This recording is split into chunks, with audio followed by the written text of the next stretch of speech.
Day 215. God's king and people turn to idols.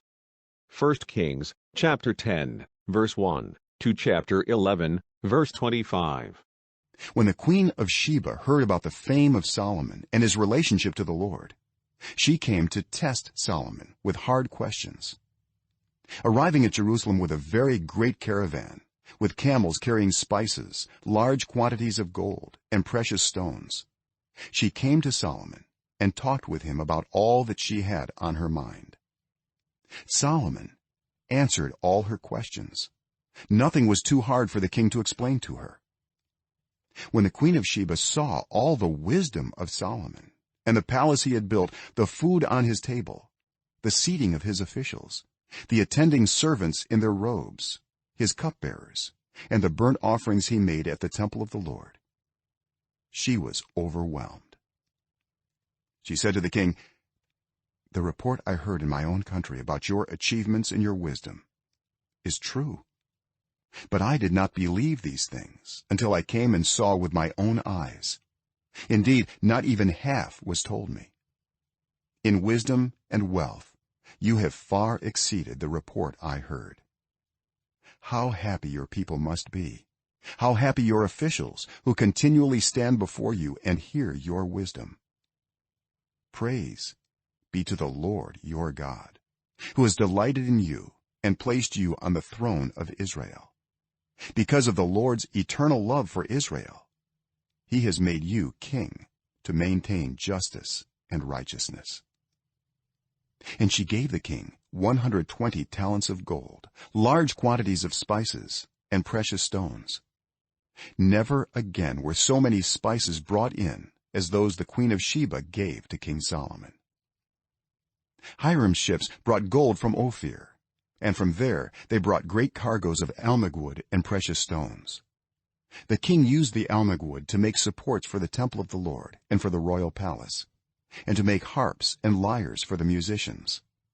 So much almug wood has never been imported or seen since that day.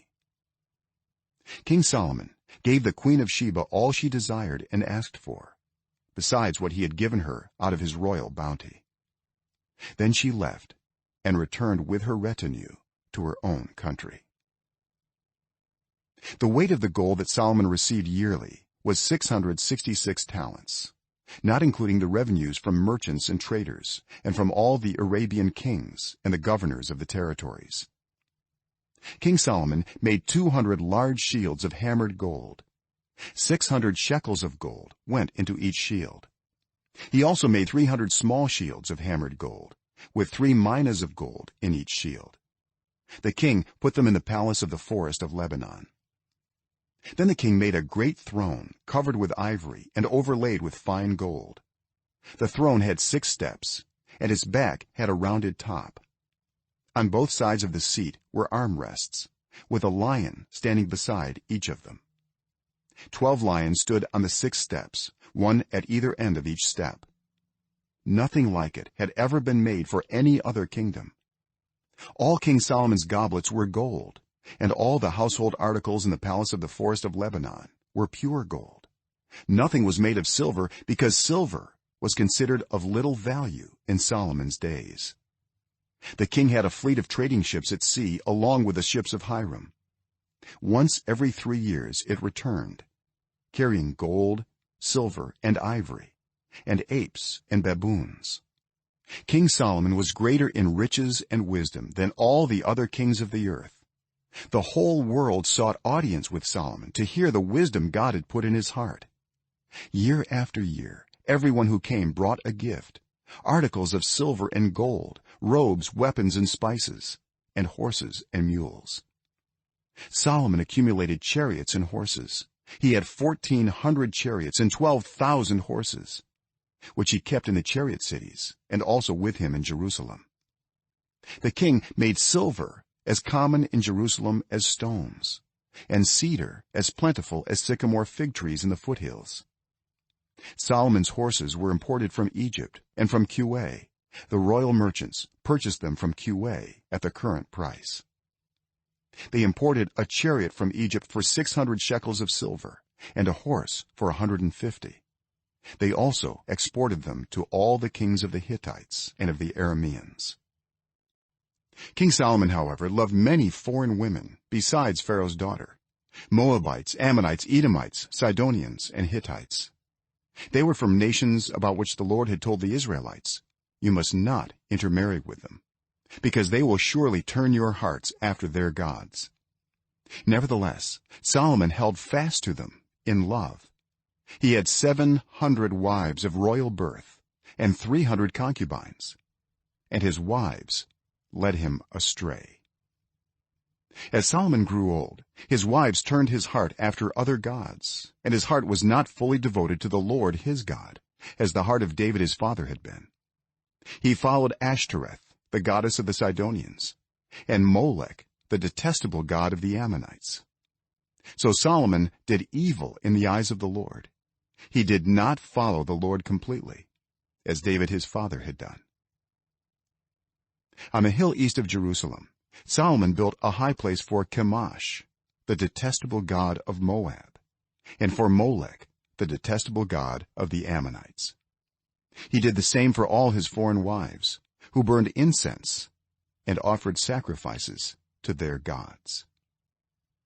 The Lord became angry with Solomon because his heart had turned away from the Lord, the God of Israel, who had appeared to him twice. Although he had forbidden Solomon to follow other gods, Solomon did not keep the Lord's command. So the Lord said to Solomon, "Since this is your attitude, and you have not kept my covenant and my decrees which I commanded you, I will most certainly tear the kingdom away from you and give it to one of your subordinates. Nevertheless, for the sake of David your father, I will not do it during your lifetime. I will tear it out of the hand of your son. Yet I will not tear the whole kingdom from him, but will give him one tribe for the sake of David my servant, and for the sake of Jerusalem, which I have chosen." Then the Lord raised up against Solomon an adversary, Hadad the Edomite, from the royal line of Edom. Earlier, when David was fighting with Edom, Joab the commander of the army, who had gone up to bury the dead, had struck down all the men in Edom. Joab and all the Israelites stayed there for 6 months, until they had destroyed all the men in Edom.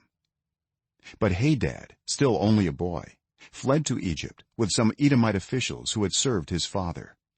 They set out from Midian and went to Paran. Then, taking people from Paran with them, they went to Egypt, to Pharaoh king of Egypt, who gave Hadad a house and land and provided him with food. Pharaoh was so pleased with Hadad that he gave him a sister of his own wife, Queen Tahpenes, in marriage. The sister of Tahpenes bore him a son named Genubath, whom Tahpenes brought up in the royal palace. There Genubath lived with Pharaoh's own children. While he was in Egypt, Hadad heard that David rested with his ancestors, and that Joab the commander of the army was also dead. Then Hadad said to Pharaoh, "Let me go, that I may return to my own country." "What have you lacked here, that you want to go back to your own country?" Pharaoh asked. "Nothing," Hadad replied, "but do let me go." And God raised up against Solomon another adversary, Rezin son of Eliada, who had fled from his master Hadadezer king of Zobah. When David destroyed Zobah's army, Rezin gathered a band of men around him and became their leader. They went to Damascus, where they settled and took control. Rezin was Israel's adversary as long as Solomon lived, adding to the trouble caused by Hadad. So Rezin ruled in Aram and was hostile toward Israel. Ezekiel chapter 14 verse 1 to chapter 15 verse 8. Some of the elders of Israel came to me and sat down in front of me. Then the word of the Lord came to me: "Son of man, these men have set up idols in their hearts and put wicked stumbling blocks before their faces. Should I let them inquire of me at all? Therefore speak to them and tell them, this is what the sovereign Lord says: when any of the Israelites set up idols in their hearts and put a wicked stumbling block before their faces, and then go to a prophet, I the Lord will answer them myself in keeping with their great idolatry. I will do this to recapture the hearts of the people of Israel, who have all deserted me for their idols." therefore say to the people of Israel, this is what the sovereign Lord says: repent, turn from your idols, and renounce all your detestable practices. When any of the Israelites or any foreigner residing in Israel separate themselves from me and set up idols in their hearts and put a wicked stumbling block before their faces and then go to a prophet to inquire of me, I the Lord will answer them myself. I will set my face against them and make them an example and a byword. I will remove them from my people. Then you will know that I am the Lord. And if the prophet is enticed to utter a prophecy, I the Lord have enticed that prophet, and I will stretch out my hand against him and destroy him from among my people Israel. They will bear their guilt. The prophet will be as guilty as the one who consults him. Then the people of Israel will no longer stray from me, nor will they defile themselves any more with all their sins. They will be my people, and I will be their God, declares the sovereign Lord.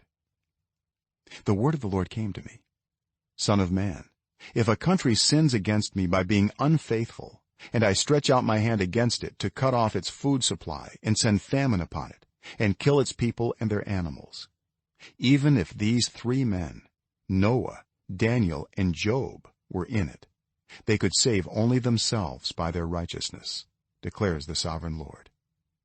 Or if I send wild beasts through that country, and they leave it childless, and it becomes desolate so that no one can pass through it because of the beasts, as surely as I live, declares the sovereign Lord, even if these 3 men were in it, they could not save their own sons or daughters. They alone would be saved, but the land would be desolate. Or if I bring a sword against that country and say, let the sword pass throughout the land, and I kill its people and their animals, as surely as I live, declares the sovereign Lord, even if these 3 men were in it, they could not save their own sons or daughters. They alone would be saved. Or if I send a plague into that land and pour out my wrath on it through bloodshed, killing its people and their animals, as surely as I live, declares the sovereign Lord, even if Noah, Daniel, and Job were in it, they could save neither son nor daughter. They would save only themselves by their righteousness. For this is what the sovereign Lord says: how much worse will it be when I send against Jerusalem my 4 dreadful judgments, sword and famine and wild beasts and plague, to kill its men and their animals. Yet there will be some survivors, sons and daughters, who will be brought out of it. They will come to you, and when you see their conduct and their actions, you will be consoled regarding the disaster I have brought on Jerusalem, every disaster I have brought on it. You will be consoled when you see their conduct and their actions, for you will know that I have done nothing in it without cause, declares the sovereign Lord.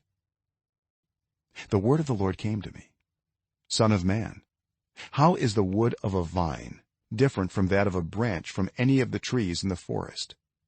Is wood ever taken from it to make anything useful? Do they make pegs from it to hang things on? And after it is thrown on the fire as fuel, and the fire burns both ends and chars the middle, is it then useful for anything? If it was not useful for anything when it was whole, how much less can it be made into something useful when the fire has burned it and it is charred? Therefore this is what the sovereign Lord says: as I have given the wood of the vine among the trees of the forest as fuel for the fire, so will I treat the people living in Jerusalem. I will set my face against them. Although they have come out of the fire will yet consume them. And when I set my face against them, you will know that I am the Lord. I will make the land desolate because they have been unfaithful, declares the sovereign Lord. Proverbs chapter 11, verse 1 to 11. The Lord detests dishonest scales, but accurate weights find favor with him. When pride comes, then comes disgrace, but with humility comes wisdom. The integrity of the upright guides them, but the unfaithful are destroyed by their duplicity. Wealth is worthless in a day of wrath, but righteousness delivers from death. The righteousness of the blameless makes their paths straight, but the wicked are brought down by their own wickedness. The righteousness of the upright delivers them, but the unfaithful are trapped by evil desires. Hopes placed in mortals die with them. All the promise of their power comes to nothing. The righteous person is rescued from trouble, and it falls on the wicked instead. With their mouths the godless destroy their neighbors, but through knowledge the righteous escape. When the righteous prosper, the city rejoices. When the wicked perish, there are shouts of joy.